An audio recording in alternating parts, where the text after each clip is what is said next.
Hi, I'm Matt Williamson with Yardbarker to give you my State of the Ravens address. So, although they stumbled at home against the Titans in their first playoff game, Baltimore's coming off a terrific 2019 season in which they went 14-2 in the regular season.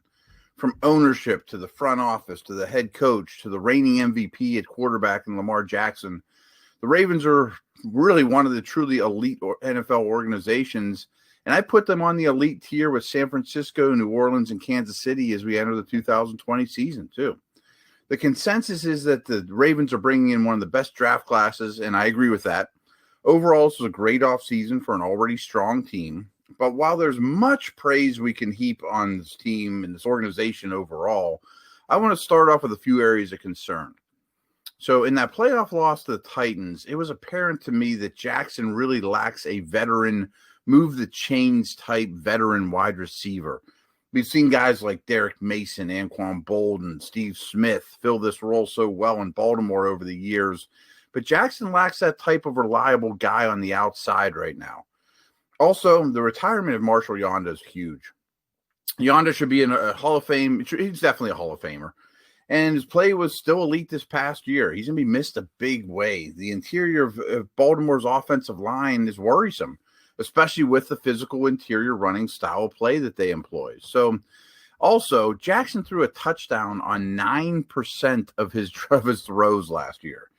Like, not only is that remarkable, but it's also unsustainable and almost has to come back somewhere near reality. My last area of worry is still at linebacker. Right? Baltimore's defense is now loaded up front and in the secondary, but the Ravens are counting on rookies to control the middle of the field. There will be some growing pains without question, especially with probably limited practice time. Get those guys ready.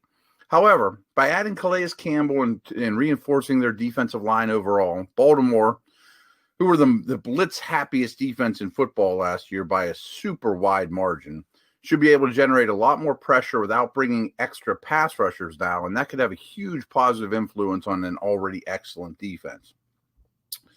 Under Jim Harbaugh, the Ravens are always amongst the best teams in football on special teams, and there's no reason to expect any different in 2020.